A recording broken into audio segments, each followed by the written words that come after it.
제23장. 바울이 공회를 주목하여 이르되, 여러분 형제들아, 오늘까지 나는 범사에 양심을 따라 하나님을 섬겼노라. 대제사장 아나니아가 바울 곁에 서 있는 사람들에게 그 입을 치라 명하니, 회칠한 담이여, 하나님이 너를 치시리로다. 내가 나를 율법대로 심판한다고 앉아서 율법을 어기고 나를 치라 하느냐? 곁에 선 사람들이 말하되, 하나님의 대제사장을 네가 욕하느냐? 형제들아, 나는 그가 대제사장인 줄 알지 못하였노라. 기록하였으되 너의 백성의 관리를 비방하지 말라 하였느니라. 바울이 그중 일부는 사두개인이요 다른 일부는 바리새인인 줄 알고 공회에서 외쳐 이르되, 여러분 형제들아, 나는 바리새인이요 또 바리새인의 아들이라. 죽은 자의 소망 곧 부활로 말미암아 내가 신문을 받노라. 그 말을 한즉 바리새인과 사두개인 사이에 다툼이 생겨 무리가 나누어지니, 이는 사두개인은 부활도 없고 천사도 없고 영도 없다 하고 바리새인은 다 있다 함이라. 크게 떠들세 바리새인 편에서 몇 서기관이 일어나 다투어 이르되, 우리가 이 사람을 보니 악한 것이 없도다. 혹 영이나 혹 천사가 그에게 말하였으면 어찌하겠느냐?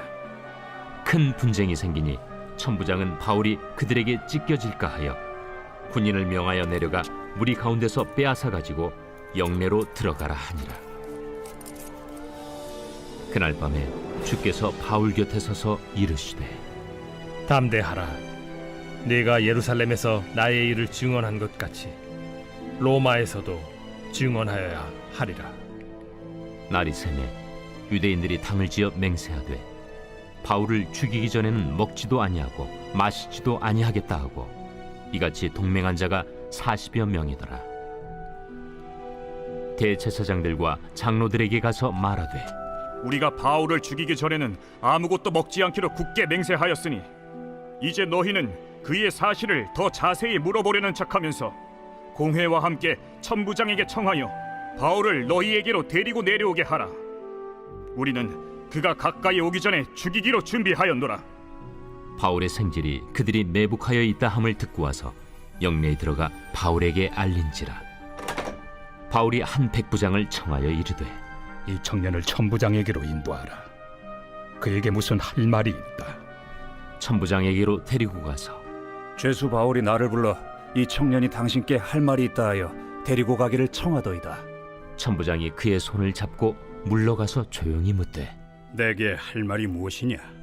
유대인들이 공모하기를 그들이 바울에 대하여 더 자세한 것을 묻기 위함이라 하고 내일 그를 데리고 공회로 내려오기를 당신께 청하자 하였으니 당신은 그들의 청함을 따르지 마옵소서. 그들 중에서 바울을 죽이기 전에는 먹지도 않고 마시지도 않기로 맹세한 자 40여 명이 그를 죽이려고 숨어서 지금 다 준비하고 당신의 허락만 기다리나이다. 이에 천부장이 청년을 보내며 경계하되, 이 일을 내게 알렸다고 아무에게도 이르지 말라.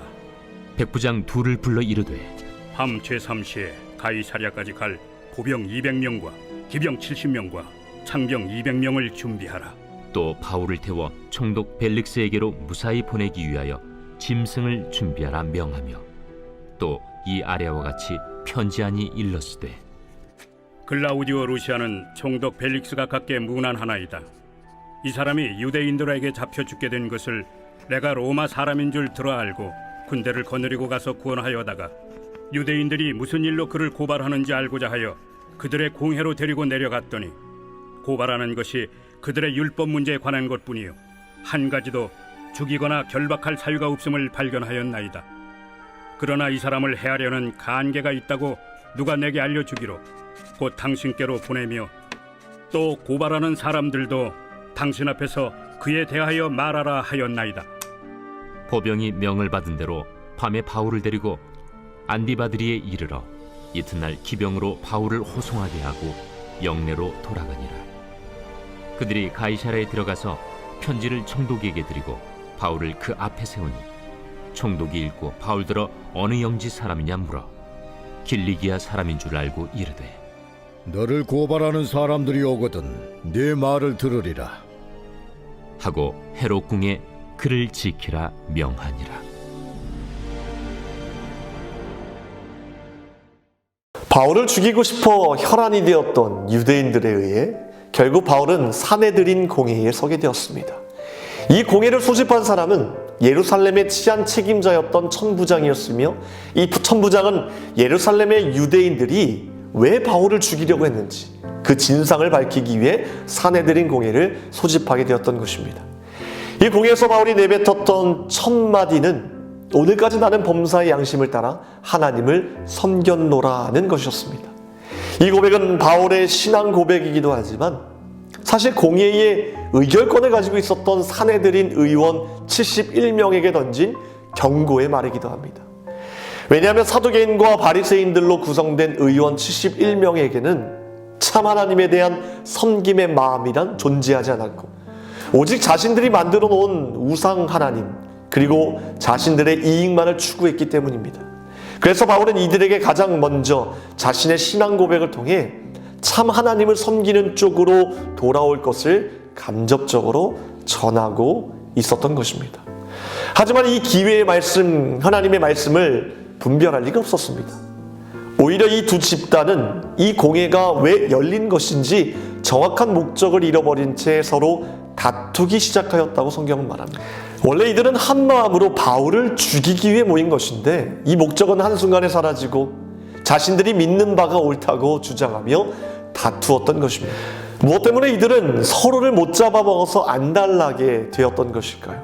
심지어 바울을 신문하기 위한 자리라는 것을 까먹고 서로가 잘났다며 싸우게 되었던 것일까요? 바로 바울의 이 고백 때문이었습니다. 6절 후반부 말씀입니다. 여러분, 형제들아, 나는 바리새인이요 또 바리새인의 아들이라. 죽은 자의 소망 곧 부활로 말미암아 내가 신문을 받노라. 즉 바울이 부활을 믿는다는 고백으로 부활에 대한 입장 차이가 달랐던 사두개인과 바리새인들이 다투게 되었던 것입니다. 재밌는 것은 바울이 부활을 믿는다고 했을 때 이 부활은 바리새인들이 생각한 부활과는 전혀 다른 내용인 그들이 부정하고 있는 예수 그리스도의 부활에 대한 고백인데도 불구하고 바리새인들은 예수를 믿지도 않으면서 단지 내세를 믿고 사람이 영생할 수 있다는 전혀 다른 부활의 의미인데도 이 고백 하나로 갑자기 바울을 옹호하기 시작했던 것입니다. 사도개인들은 부활과 영생과 같은 내세 자체를 믿지 않았습니다. 이들은 오직 모세오경의 권위만 인정하였고, 특이하게도 하나님께서 인간에게 율법을 주시기는 하셨지만 인간 역사에 직접 개입하시지 않는다고 주장하였습니다. 한마디로 사두개인들은 천사나 부활을 믿지 않는 실용주의자들이었습니다. 지금 그들의 관심은 하나님 나라가 아니라 지금 여기에 있었습니다. 현실 세계뿐이었습니다. 그래서 그들은 로마인들을 보며 그들을 이길 수 없다면 그들과 합류하자고 생각했고, 그래서 세리들과 함께 일했고 로마에게도 충성을 바쳤던 것입니다. 반면에 바리새인들은 이 이름의 뜻처럼 분리된 자, 구별된 자들로서 누구보다 율법에 충실하였습니다. 세속적인 것들을 멀리했고요, 비율법적인 것들로부터 구별된 삶을 살려고 노력하였습니다. 또 아까도 얘기했지만 내세를 믿었기 때문에 사람이 영생할 수 있다는 부활을 믿었습니다. 그래서 바울이 공식 석상에서 부활에 대한 고백을 하게 되자 몇 분까지만 해도 원수였는데 너무 기쁜 나머지 원수라는 사실을 잊고 동지가 되어 그를 변호하기 시작했던 것입니다. 이 싸움이 얼마나 격렬했는지 천부장이 바울이 그 사이에서 찢겨질까 걱정이 되어 그 무리 가운데서 그를 빼앗아 내어왔다고 말합니다. 오늘 10절 말씀입니다. 큰 분쟁이 생기니 천부장은 바울이 그들에게 찢겨질까 하여 군인을 명하여 내려가 무리 가운데서 빼앗아 가지고 영내로 들어가라 하니라. 하나님께서는 특별히 예수를 핍박했던 사울을 하나님의 사도로 부르셔서 그를 이곳까지 인도하시면서 수많은 사람들로 하여금 예수님을 영접하도록 사용하셨고, 바울도 이런 하나님의 소명에 대한 응답으로 어느 곳에 있든지 무슨 일을 만나든지 복음을 전하는 일에 최선을 다했습니다. 이런 하나님과 바울의 입장에서 사실 이 사내들인 공회는 단지 바울을 신문하는 것이 아니었습니다. 이 자리는 하나님께서 그들을 불쌍히 여기시사 그들을 구원하여 주실 은혜의 자리였을 것입니다. 하나님은 자신들이 만들어 놓은 우상 하나님을 섬기고 있는 불쌍한 71명의 의원들을 향해 그리고 예수 그리스도의 부활을 믿지 않는 영적 무지한 자들을 향하여 어쩌면 바울의 입술을 통해 복음을 전해주기 위해 이 자리를 마련했을 것이고 바울에게도 이러한 고난도 허락하신 것이라 생각합니다. 그런데 그들은 여전히 자신들이 만들어 놓은 틀 안에 갇혀 이 하나님의 귀한 은혜를, 기회를 놓치고 만 것입니다.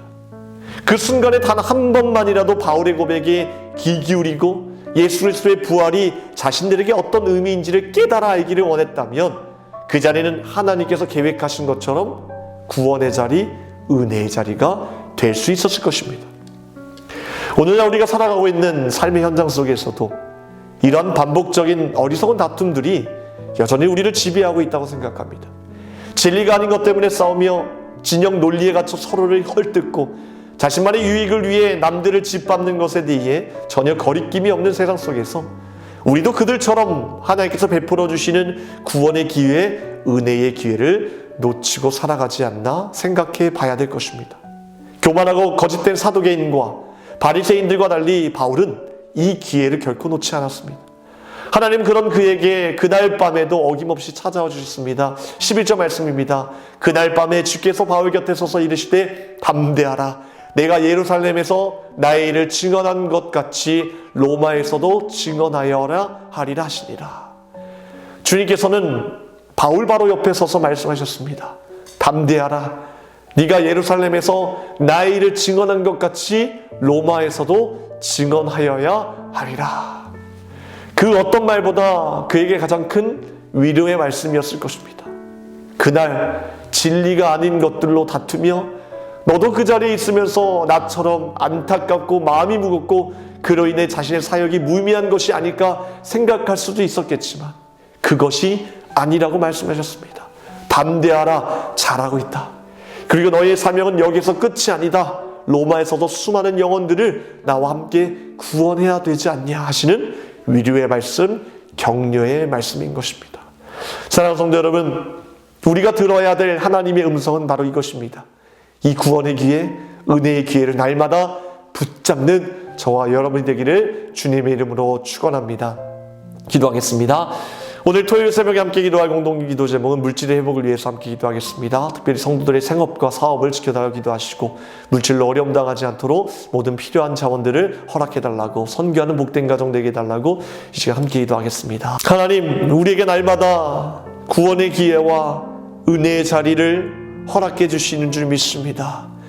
우리가 영원하지 않는 것들 때문에 다투고 하나님 미워하고 하나님 분노 때문에 주님의 은혜를 기억하지 못하고 바라보지 못할 때가 너무나 많다는 것을 고백합니다.